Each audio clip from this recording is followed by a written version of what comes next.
Bonsoir à tous. À la une de ce journal, malgré son immense richesse en ressources naturelles, l'exploitation artisanale de l'or n'a rien changé au quotidien des populations vivant dans la misère dans la région de l'Est. Enfants et femmes se lancent à la recherche active du précieux métal, s'exposant à des conditions de travail pénibles et souvent inhumaines. Grand reportage sur la recherche de ce précieux métal qui coûte la vie à bien des Camerounais sous le regard indifférent des pouvoirs publics dans la région de l'Est.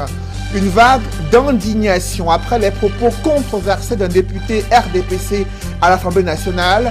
L'honorable député Mwanfo David demande au gouvernement de distiller le vaccin anti-Covid dans l'eau minérale afin que les populations en consomment.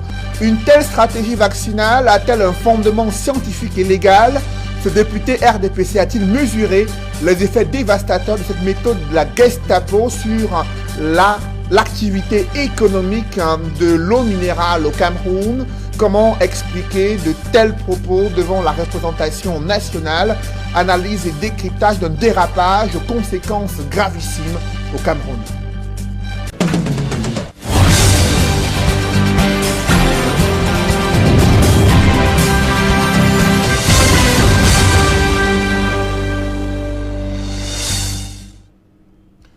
Merci de suivre cette édition complète de l'information sur Equinox Télévision. Vous n'avez peut-être pas oublié l'histoire d'un expatrié tirant à bout portant sur un ouvrier camerounais dans une mine située à Kana, village de l'arrondissement de Kété, région de l'Est. Malgré sa richesse en ressources minières, cette localité souffre d'un déficit criard en infrastructures sociales de base. L'école publique là-bas est fermée depuis le deuxième trimestre, poussant des enfants à se ruer vers des zones minières à la recherche du précieux métal, s'exposant à des conditions de travail pénibles et souvent inhumaines. Une exploitation artisanale de l'or qui a maintenu ce village dans les abysses de la misère. C'est en tout cas le grand reportage signé Emmanuel Diop et Marcelin Gansop. Voici à quoi ressemble l'école publique de Kana, dans l'arrondissement de Kété. Une image qui vaut 1000 mots, impossible de trouver des mots justes pour qualifier cette vieille bâtisse qui a subi les affres des intempéries. Les élèves ont pourtant commencé l'école ici en début d'année scolaire. Le bâtiment tout à côté qui a été construit pour abriter ces élèves. Les travaux sont en arrêt sans que l'on ne sache exactement ce qui s'est passé. C'est donc dans de mauvaises conditions, mais alors très mauvaises conditions, que les élèves sont obligés de faire contre mauvaise fortune bon cœur. La plupart se retrouvent dans les sites miniers en pleine déperdition. Dur de vivre tout cela. Kana, village perdu, en pleine forêt dans la région de l'Est. Tel qu'il va, suivez le guide. Voici donc Kana, où la déperdition scolaire a le vent en poupe. Il en est de l'éducation, comme de l'accès aux autres services sociaux de base, tels que l'eau, l'électricité et la santé. Au village Kana, les populations souffrent le martyre et tirent constamment le diable par la queue. Oui, depuis 11 ans que l'exploitation qui a commencé à Kana, depuis ce temps jusqu'à aujourd'hui, il n'y a aucun changement ici à Kana. L'eau, ils ont eu à déplacer les gens de venir creuser leur part de l'eau chez eux. Dans le village, ça a été programmé, il n'y a pas. Arranger le village, les petites constructions de l'école. Ils n'ont pas eu à finir, ils ont commencé et s'arrêter. On a eu à parler au sous-préfet de Kété, rien n'a été fait. Nous, on n'a pas l'hôpital, on demande ça à zéro. Bon, maintenant, l'eau qu'on boit dans les puits là, ce n'est même pas bon. Vous avez vu comment on boit ici au village. Il n'y a pas l'eau. Moi, actuellement, là où je suis malade. Kana et ses environs sont pourtant riches en ressources minières, mais leur exploitation n'a rien apporté de concret et de palpable au profit des populations. Au contraire, elle est source de plusieurs conflits, au point où un exploitant chinois a tiré récemment sur un ouvrier, ici même à Kana. Présentement, là, ça va un peu, mais il est sur traitement jusqu'à l'heure actuelle. On est quitté de Bétois pour l'hôpital de Kété, pour que je suis la blessure encore là-bas, pour les soins. Depuis que le Chinois a fait une première somme d'argent de 300 000 jusqu'à l'heure actuelle, on était obligé de quitter de l'hôpital parce qu'il y avait déjà manque de moyens. Et on a fait comprendre au CB de la gendarmerie de Kété que vraiment il nous manque de moyens. Finalement, le CB, on ne sait même pas de quoi il s'agit. Il parle, il balance. C'est comme il y a, je ne comprends rien, comme il y a une nuance quelque part. L'or, qui est source de richesse, est plutôt perçu comme une malédiction ici. Son exploitation génère de nombreux trous qui ne sont malheureusement pas refermés, ce qui occasionne des accidents parfois mortels. Ça représente beaucoup de risques. Il y a des risques de nos environnements, et il y a aussi des éleveurs. Il y a beaucoup, parce que ici c'est le secteur des élevages, les gens qui ont le bœuf ici, souvent ça tombe dans les trous. Et il y a aussi les risques des enfants. Et je peux dire même de tout le monde parce qu'il y a aussi des soulards. Demain, les gens peuvent venir aussi besoin de cultiver sur l'endroit. Si l'endroit n'est pas restauré, ça veut dire que c'est un danger aussi. Nous, c'est la sensibilisation. Et on sensibilise chaque jour à tous même les expatriés, on le dit. Mais on n'a pas pouvoir avant d'appliquer ou bien de les amender. Le délégué de l'environnement, Batouri, passe quand même dans tous les chantiers. Et il tient une réunion d'ensemble pour dire qu'après utilisation d'un trou, il faut refermer. Bon, vous savez, l'homme camerounais est têtu. Il y a ceux qui acceptent, il y a ceux qui ne le font pas. Mais comme chez moi, c'est un exemple là. Après cette exploitation, je dois demander à la machine de refermer. La pollution des eaux est un autre phénomène qui prend de l'ampleur à Cana et ses environs. Ce cours d'eau, par exemple, est devenu le dépotoir des déchets issus de l'exploitation minière, laissant sans voix les populations riveraines qui ne savent à quel sein se vouer. Avant, il y avait des femmes qui pêchaient. Bon, finalement, ils n'arrivent pas à pêcher. Maintenant, pour laver les habits même, c'est pas facile. Et l'eau, si là, ça coule, ça sort à la KDI. Maintenant, si peut-être on a envie de se laver, on va donc se laver. Vous voyez même, regardez d'abord l'état de l'eau. Il y a la boue partout. Bon, maintenant, nous sommes bloqués pour l'eau. La pauvreté et la précarité ambiante exposent les mineurs et les femmes qui sont obligés de se déverser dans les trous miniers à la quête de la pitance quotidienne, à côté de gros exploitants et notamment des expatriés qui n'en font qu'à leur tête, ne respectant pas un seul engagement du cahier de charge. Tu as 13 ans, oui. Qu'est-ce que tu fais ici? Je suis en train de travailler depuis 2019. On met seulement les terres dans le bateau, on rince seulement, on voit l'or. Et tu devrais vendre à combien? On t'achète ça à combien? 0,1 ça coûte 2000. 1 gramme ça coûte 20 000. Parfois 1 gramme, parfois 2 grammes je trouve. Et tu fais quoi avec l'argent? Même les cahiers j'achète, même les bics, j'achète avec. Toi, on part à l'école. Toi tu vas à l'école? Oui. Tu fais quelle classe? Je compose le CEP. Ici, 1 gramme d'or coûte entre 19 et 23 000 francs CFA.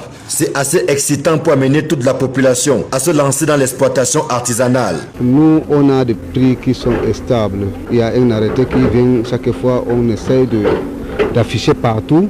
Le secteur-ci, comme l'or a tel carat d'or, et ça mérite donc telle somme d'argent. Ici, les dernières canalisations, on avait canalisé à 21 000 dans le secteur-ci. Bon, il y a des zones qui ont des 21, des 22, 23, donc ça se varie. À Cana, ainsi que dans plusieurs autres villages de l'arrondissement de Kété, des puits d'or poussent comme des champignons. Mais les populations ne tirent aucun profit de cette exploitation. Les routes et les pistes agricoles sont dans un piteux état, pendant que l'accès à l'eau, à l'école, aux soins de santé et à l'électricité demeure encore un rêve. C'est avec une assurance déconcertante qu'un député RDPC s'est prononcé sur la crise sanitaire liée à la pandémie de coronavirus. Le député Manfo David préconise que le vaccin anti-Covid soit distillé dans l'eau minérale pour être distribué aux Camerounais. C'est une proposition faite face à la réticence des populations à se faire vacciner. Une stratégie inique et incompréhensible proposée à l'Assemblée nationale. Je vous invite à l'écouter. Ici, on pourrait mettre à contribution nos sociétés brassicoles qui produisent de l'eau potable, Tanguy, Supermont, Opure, Omada, ainsi de suite, pour qu'elles injectent ces produits dans des vagues précises et spéciales de bouteilles d'eau et en quantité suffisante pour tous, sans augmenter les prix de vente, car on pourrait les subventionner. Ceci pourrait nous permettre, pas d'annuler les vaccins, mais de combler le grand vide et les risques de vaccination partielle. Vous avez parlé de 20%. Quand on vaccine 20%, il reste 80%. Vous avez dit l'objectif c'est 40%. Quand on aura vacciné 40%, il restera 60%. Et parmi ces 60% restants, il y aura toujours un peu le virus quelque part qui va se multiplier. Il faut quelque chose que tout le monde consomme en un temps record, qui éradique la maladie, qui boute hors de nous et hors du Cameroun cette maladie, donc cette pandémie. C'est ainsi que s'exprime un député de la nation sur une question aussi sensible que celle de la campagne vaccinale contre la pandémie de coronavirus. Comment réagit la communauté scientifique et le corps médical devant une telle controverse? Distiller un vaccin anti-Covid dans l'eau minérale est-il une stratégie efficace pour vacciner le plus grand nombre des Camerounais? Cela respecte-t-il un protocole sanitaire? Le docteur Bruno Tengan, qui suit des cas Covid-19, balaie d'un revers de la main de telles allégations infondées, inexactes et populistes, pouvant nuire à la campagne de vaccination anti-Covid au Cameroun. Je vous invite à l'écouter. La voie orale ne fait pas partie des voies d'administration des vaccins. Jusqu'alors, personne n'a prouvé qu'on pouvait administrer un vaccin par voie orale. La plupart des vaccins dont on dispose aujourd'hui, pour ne pas dire tous les vaccins sont administrés par voie injectable. Pour l'instant, je crois que le gouvernement camerounais a insisté sur le fait que les vaccinations n'étaient pas obligatoires. C'est-à-dire quand votre âme et conscience, vous décidez de vous faire vacciner ou pas, et que ce n'était pas obligatoire, ce n'est pas une obligation. Le plus important, c'est les campagnes d'information qu'on fait. J'ai l'impression que les anti-vaccins ont pris le pas sur ceux qui sont pro-vaccins.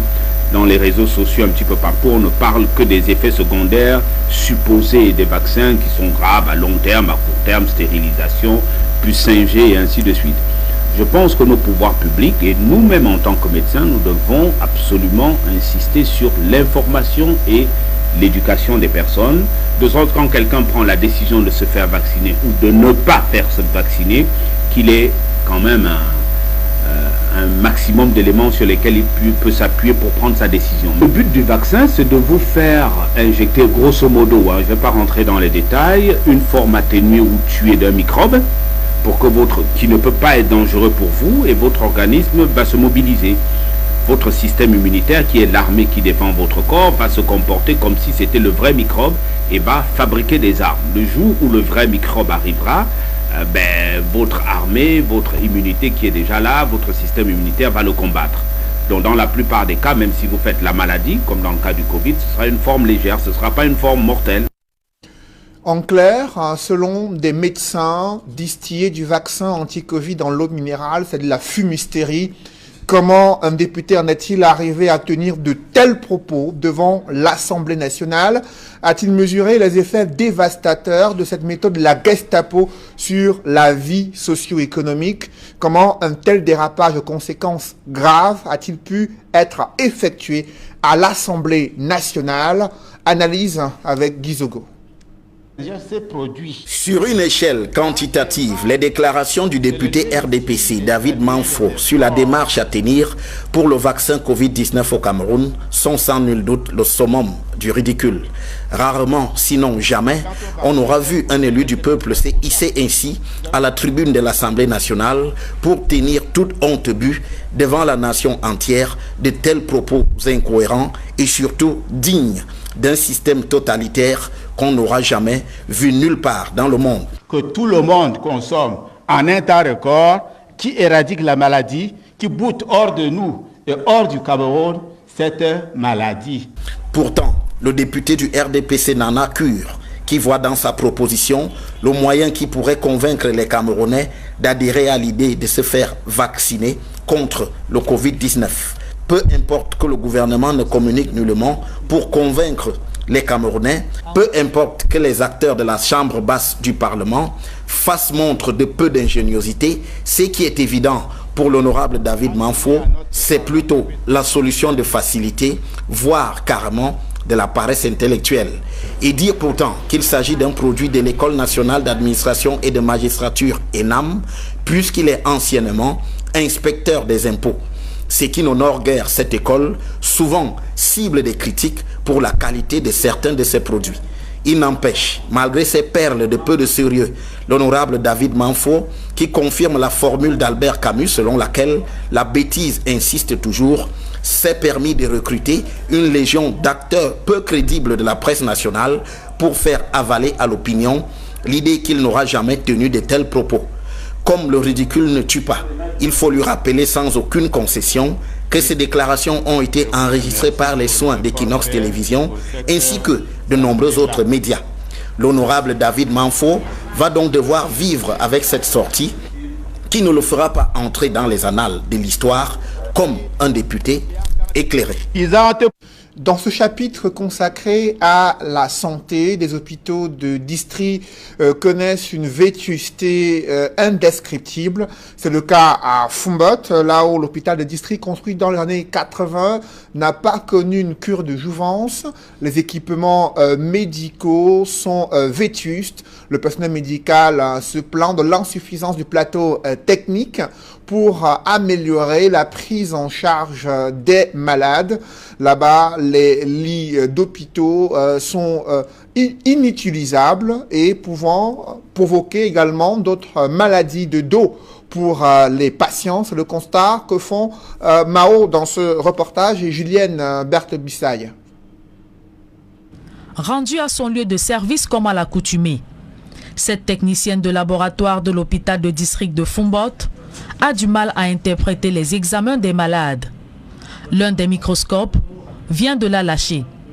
Une situation à l'origine de nombreuses difficultés. Pour l'instant, si je suis appelée à utiliser celle-ci que vous voyez devant moi, tout simplement parce que à mon côté droit, celle-ci vient de tomber en panne. À cela s'ajoutent les conditions insoutenables dans lesquelles travaille le personnel de cette formation sanitaire, qui redoute le pire en cette saison de pluie. Quand il pleut, c'est invivable. Je m'attelle seulement à protéger les documents parce que ça soigne, ça indispose. Ça peut me gâter des documents qui sont très précieux. L'hôpital de district de Foumbot, construit dans les années 80, souffre de la vétusté de son plateau technique. Un état de santé fébrile qui plombe le travail du personnel soignant. Nous avons besoin de réhabilitation, nous avons besoin d'équipement. Fort heureusement, avec l'avènement du Covid, on a reçu quelques-uns.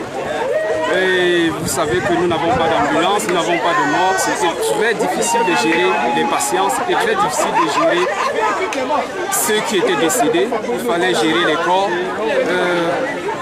Je prends ces deux éléments complétés avec d'autres équipements comme les respirateurs, comme les extracteurs d'oxygène, comme l'oxygène pourrait rehausser le plateau technique de l'hôpital de district de Foumbot et nous permettre d'être meilleurs dans d'autres domaines. Dans ce paysage de désolation, certains employés reçoivent des récompenses pour leur travail acharné.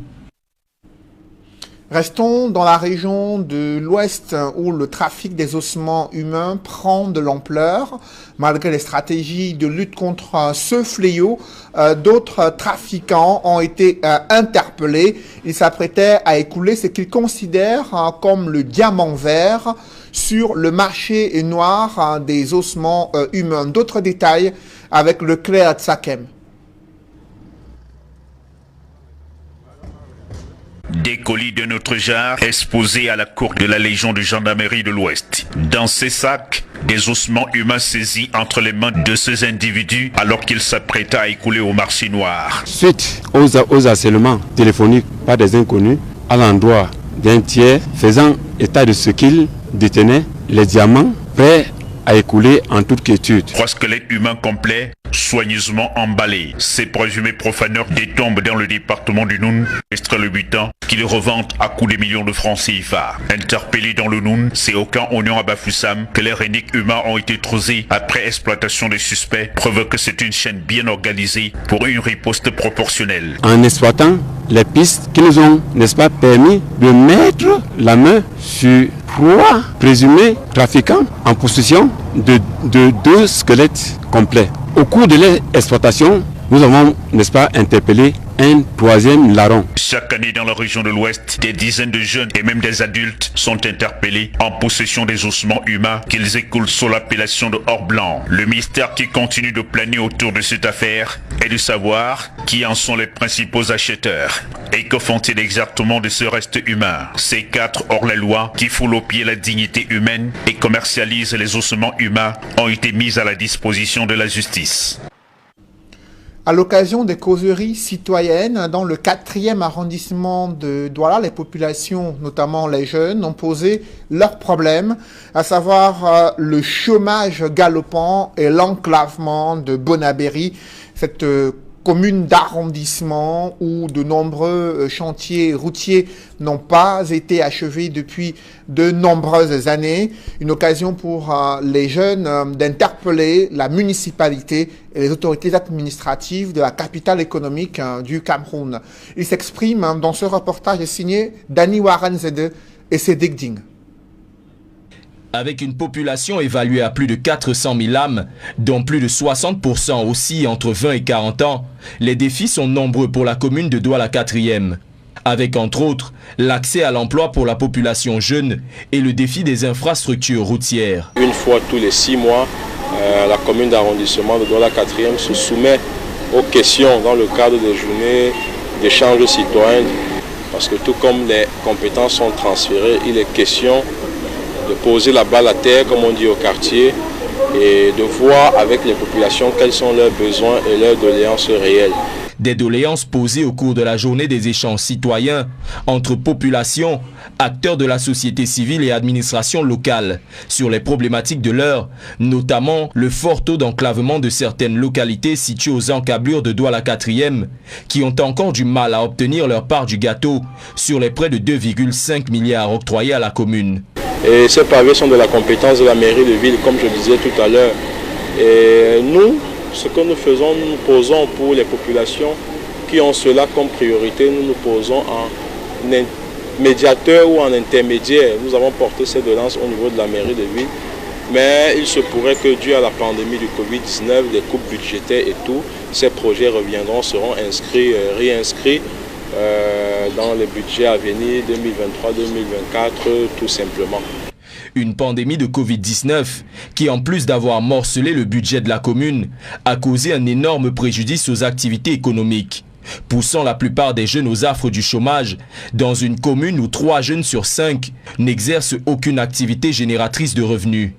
C'est une réalité, ce que vous dites, les chiffres que vous donnez. C'est pour ça que nous sommes arrivés ici, nous avons créé un cadre de concertation avec des jeunes. Nous avons 20 jeunes parmi lesquels 10 qui nous viennent des villages et 5 des quartiers populaires là.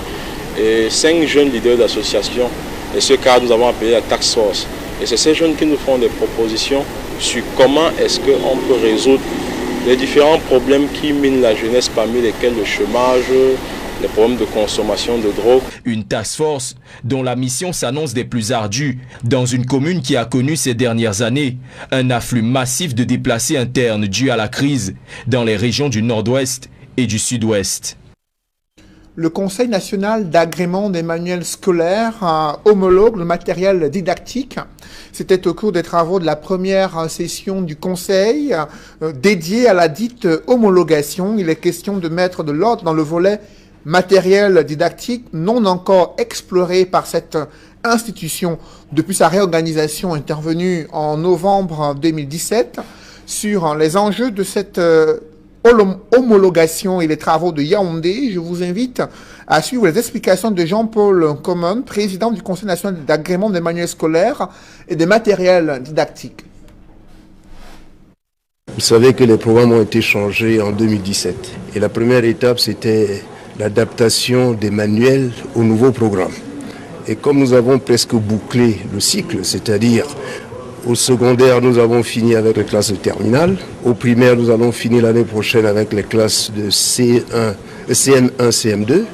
Nous pensons que le temps est venu pour nous de choisir les matériels didactiques qui puissent permettre à la fois aux élèves et aux établissements d'avoir des matériels didactiques adaptés, au contexte immédiat camerounais et deuxièmement, qui permettent à l'enfant de s'ouvrir au monde qui est un monde globalisé. L'objectif ici, c'est d'avoir un minimum acceptable pour nos enfants.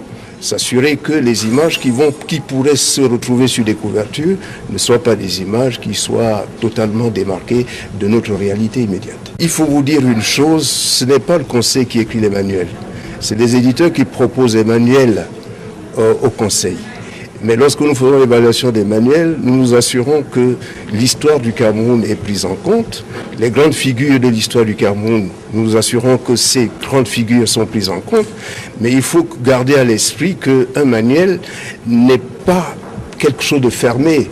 On devait avoir des connaissances adaptées à l'environnement immédiat, mais aussi des connaissances qui permettent à l'enfant de s'ouvrir au reste du monde.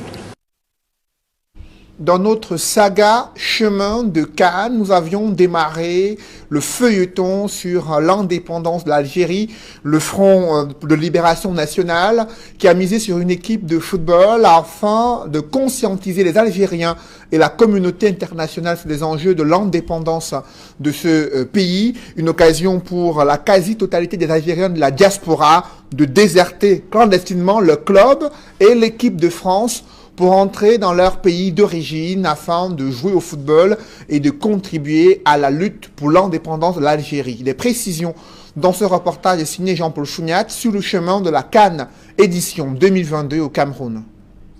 Ce programme vous est offert par Kadibir. Notre patrimoine, c'est vous.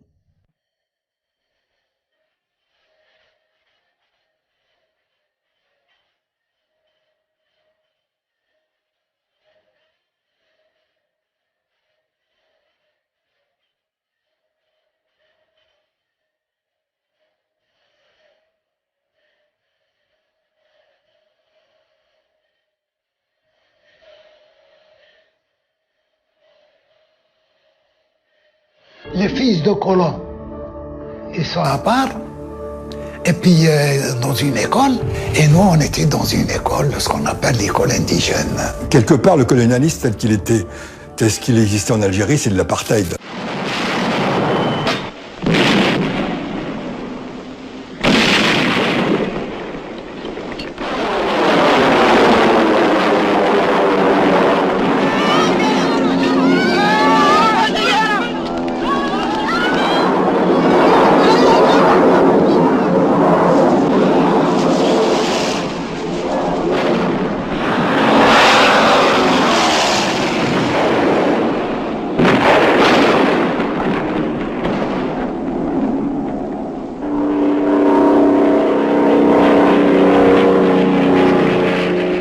En pleine guerre d'Algérie, déclenchée le 1er novembre 1954, les révolutionnaires du Front de libération nationale tiennent à en finir une bonne fois pour toutes avec les forces coloniales françaises établies dans le pays depuis 1830, soit déjà 124 bonnes années d'occupation.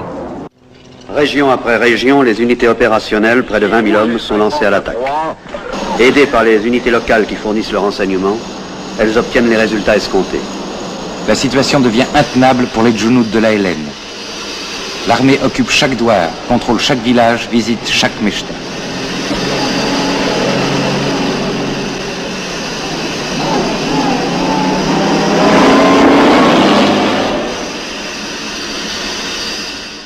En dépit de la répression sanglante de la rébellion, les combattants du FLN mobilisent le peuple algérien à se battre jusqu'à la dernière goutte de sang pour se libérer de leur oppresseur qui a fait de l'Algérie un gigantesque département français. Suivant les pas du mouvement pour le triomphe des libertés démocratiques de Messali Hadj et le comité révolutionnaire d'unité et d'action qui se servirent du football comme moyen de lutte en 1947, le Front de libération nationale fonde une équipe de football le 13 avril 1958. Il y avait un match au mois de septembre 1957, Toulouse-Angers. Moi, je jouais à Angers. Et puis, il y a Boumzara qui est venu nous dire, voilà, le FLN il a l'intention de former une équipe nationale. Et on a dit, OK. Le pays, quand on a besoin de quelqu'un, on ne peut pas refuser, c'est pas possible. On laisse des situations en or, des fortunes colossales pour représenter un pays dans des moments difficiles.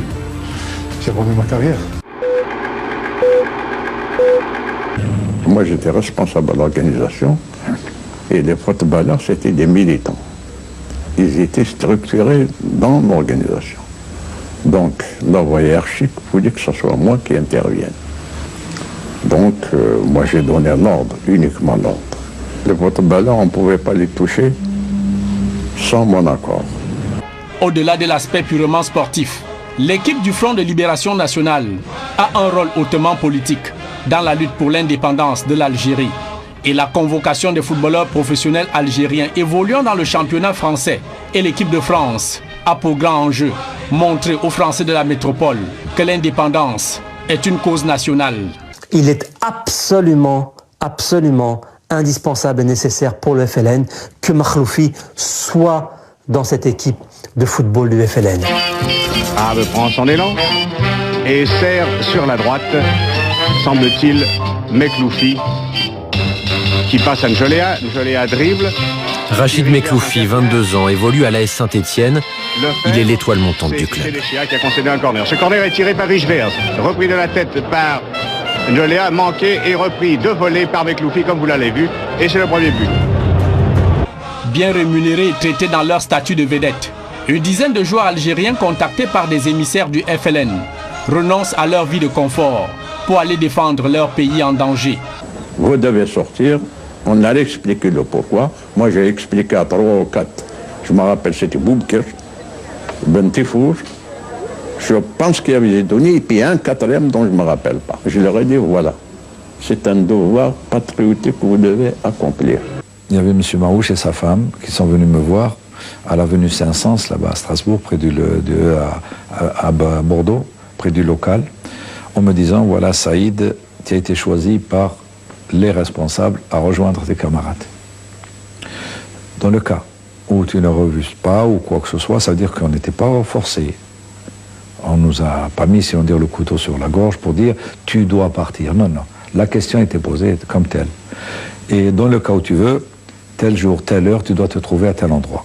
Et la lourde mission de sélectionner les joueurs est confiée à Mohamed Boumerzak, directeur de la sous-division régionale algérienne à la Fédération française de football. Politiquement, le coach Boumerzak est aussi chargé de recruter tous les joueurs algériens du championnat français, les préparer et surtout garder secrète cette équipe pendant toute la phase de planification. Pour enrôler Mekloufi, la tâche s'annonce plus compliquée. Son père est policier. Les dirigeants du FLN, par prudence, ne veulent pas l'approcher aussitôt qu'ils le font avec les autres joueurs qui opèrent dans le championnat de France, parce qu'on se dit, il est en contact avec son père, il peut lui parler, il peut lui raconter, il peut éventuellement solliciter son avis. Donc c'est le joueur qui est informé au dernier moment. Mekloufi est contacté le 12 avril 1958, à la veille d'une rencontre de première division entre l'AS Saint-Étienne et Béziers.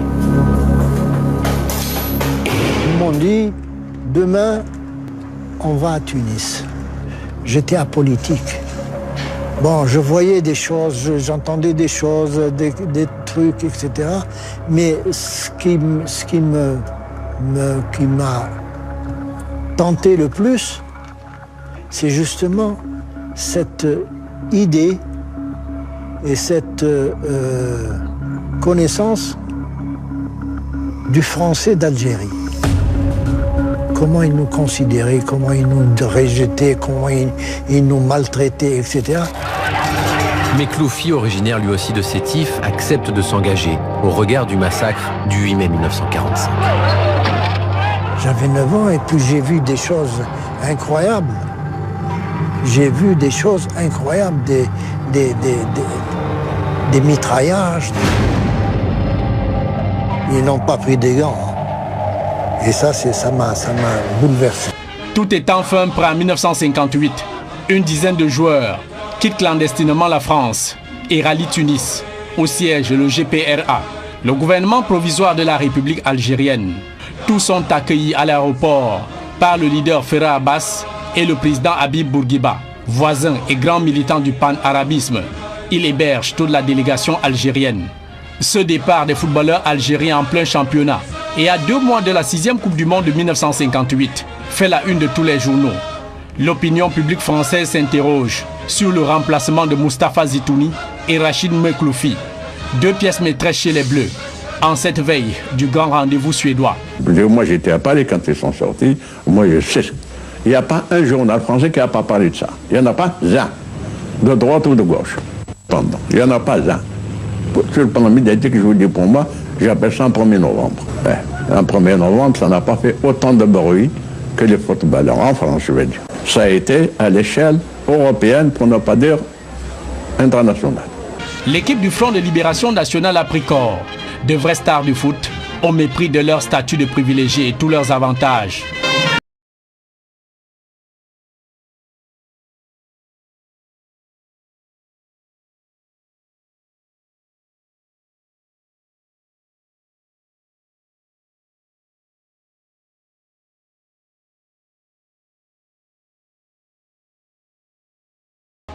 Ce programme vous a été offert par Kadjibir. Notre patrimoine, c'est vous. Et une note avant la fin de ce journal. Selon la société civile, plus de 126 militants politiques sont détenus de manière illégale et arbitraire au Cameroun. Il s'agit essentiellement des militants qui ont été interpellés dans le cadre des marches du 22 septembre 2020. 9 mois plus tard, une campagne internationale pour la libération est annoncée, baptisée Cameroun Stop Repressions. Elle est l'initiative d'une coalition de citoyens africains, européens et nord-américains. Mesdames, messieurs, c'est la fin de ce journal. Merci de l'avoir suivi. Juste après cette édition de 20h, retrouvez Duval Fangoa et ses invités pour le débrief du journal sur le plateau d'Equinox Soir. Duval. Cédric Moufélé, un député RDPC propose de distiller du vaccin anti-Covid dans de l'eau minérale pour atteindre l'objectif de vaccination de masse. Du jamais vu dans le monde scientifique un tel vaccin, pourtant injecté sur les candidats au vaccin anti-Covid, se propose de le faire inoculer dans de l'eau minérale à distribuer aux Camerounais, dit-il, pour atteindre le chiffre exact pour maximiser la campagne vaccinale. Vous avez suivi un spécialiste de la santé publique, un spécialiste des maladies respiratoires qui suit des cas Covid depuis près d'1 an, le docteur Bruno Tengan, balayé d'un revers de la main de telles allégations.